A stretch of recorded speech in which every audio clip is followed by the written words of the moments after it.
Student Vidyasagar study সেন্টারের YouTube channel এবং Facebook পেজে তোমাদেরকে স্বাগত জানাই। এখন আমি তোমাদেরকে যে পেজটি কমপ্লিট করে দেবো সেটি হলো পেজ নাম্বার 276।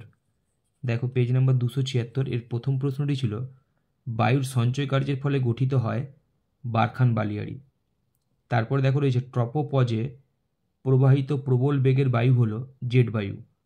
তারপর দেখো রয়েছে কৃত্রিম উপায়ে জৈব পদার্থ দ্বারা নির্মিত জৈব সার হলো কম্পোস্টিং। তারপর দেখো রয়েছে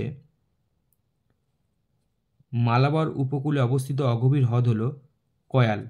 তারপর দেখো রয়েছে দাক্ষিণাত্যের লাভা মালভূমি অঞ্চলে ব্যাসল্ট শিলায় যে মৃত্তিকা দেখা যায় তা হলো কৃষ্ণ মৃত্তিকা। দেখো রয়েছে ভারতের প্রধান ধান গবেষণা কেন্দ্রটি হলো কটক। তারপর দেখো রয়েছে ভারতের সিলিকন ভ্যালি বলা হয় বেঙ্গালুরুকে। তারপর ছিল ভারতের প্রাচীনতম জাতীয় সড়ক গ্র্যান্ড ট্যাঙ্ক রোডের বিস্তার দিল্লি থেকে কলকাতা।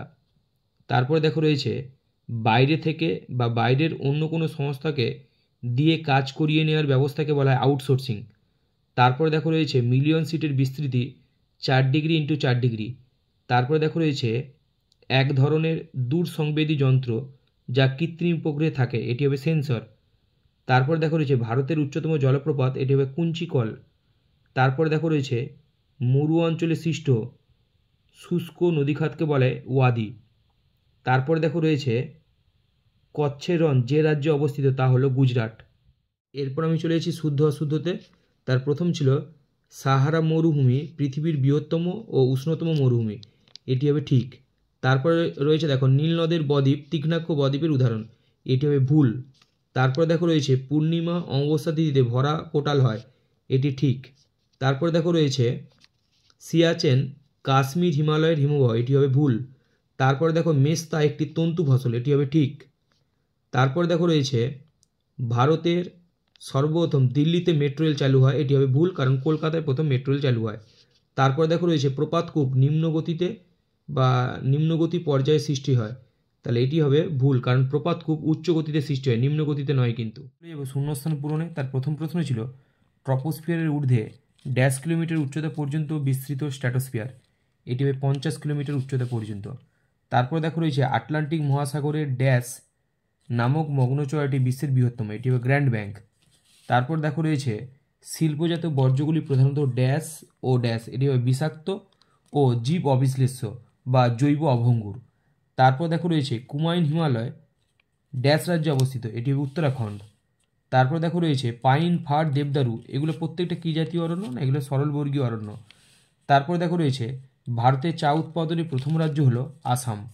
তারপর দেখো রয়েছে দ্রাঘিমা রেখা ও অক্ষরেখা পরস্পর ছেদ করে যে জালিকা গঠন করে তাকে কি বলে, এটির উত্তর হবে গ্রাটিকিউল। তারপর দেখো এক কথায় উত্তর। তার প্রথম প্রশ্ন ছিল কোন স্তরকে প্রাকৃতিক সৌরপর্দা বলে, এটি হবে ওজোন স্তর।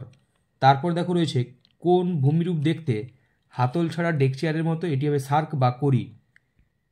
এরপর দেখো রয়েছে তুন্দ্রা অঞ্চলে শীতের রাতে সৃষ্ট রামধনুর মতো যে আলোর ছটা দেখতে পাওয়া যায় তাকে কি বলে, তাকে বলে মেরুজ্যোতি।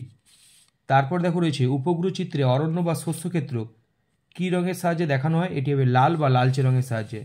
তারপর দেখো রয়েছে ভারতের বৃহত্তম বিমানবন্দর কোনটি, এটি হবে দিল্লির ইন্দিরা গান্ধী আন্তর্জাতিক বিমানবন্দর। তারপর দেখো রয়েছে দক্ষিণ ভারতের একটি চা উৎপাদক অঞ্চলের নাম লেখো, এটি হবে নীলগিরি পার্বত্য অঞ্চল। তারপর দেখো রয়েছে বান ডাকা প্রবল হয় কোন ঋতুতে, এটি হবে বর্ষা ঋতু। রয়েছে পিরামিডের মতো তির্যক বালিয়াড়ির নাম কি, এটি হবে একলে। তারপর দেখো বাম দিকের সঙ্গে ডান দিক, প্রথমটা ছিল ভারতের বৃহত্তম নদীচর, এটি হবে মাজুলি।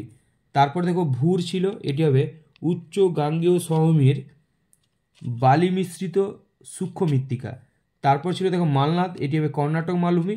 তারপর ছিল জয়া, এটি হবে উচ্চ ফলনশীল ধান।